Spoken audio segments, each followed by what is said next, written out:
Previously, on Toxicity, Jason walked away, not because he wanted to, but because what he saw left him with no other choice.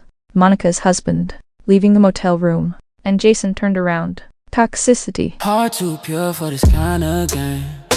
Tryna love right, but I still feel played. Red flags dressed up, looking like fate.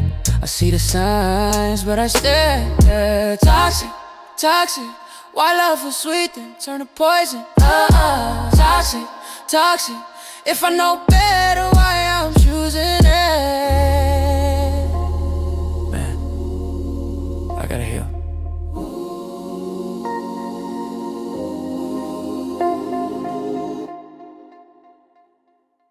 Jason went back to his parents' house that night quietly. No explanations. No long conversations. Just a man trying to figure out how his life had gotten so tangled, so fast. His mother didn't say, "I told you so." She didn't have to. That silence said enough. Meanwhile, back at the motel, Monica settled back into survival mode. The bills were paid. The boys were fed. And for now, the room was still theirs. She didn't explain much to the kids, just enough to keep things calm. But kids are smarter than we think. They noticed Jason was gone, and they noticed how quickly someone else had taken his place, even if only behind the scenes. Days passed.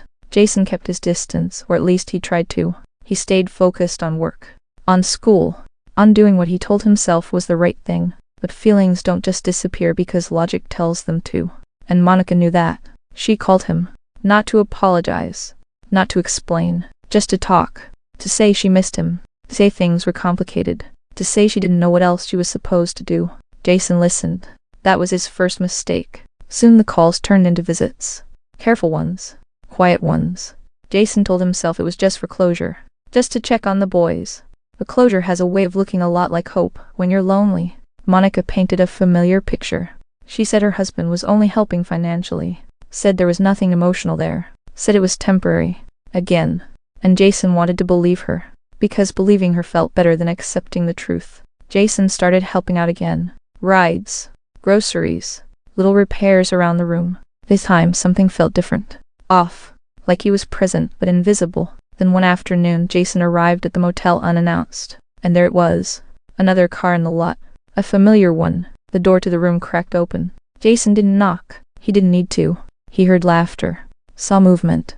And once again the picture came into focus. Clearer than before. This wasn't confusion. This was convenience. Jason wasn't part of the plan. He was part of the gap. The space between what Monica needed and what her husband provided. Jason walked away slowly this time. No anger. No shock. Just clarity. Kind that hurts because it doesn't lie. Back at home that night Jason sat alone. And for the first time he stopped asking how did this happen, and started asking why do I keep accepting it? Because some people don't bring chaos, they invite it. And Jason was finally starting to see that love without boundaries is just another form of self-destruction. Toxicity. Heart too pure for this kind of game. Tryna love right, but I still feel played. Red flags dressed up, looking like fate. I see the signs, but I stare. Toxic, toxic. Why love was sweet, then turn to poison? Toxic, toxic. If I know better,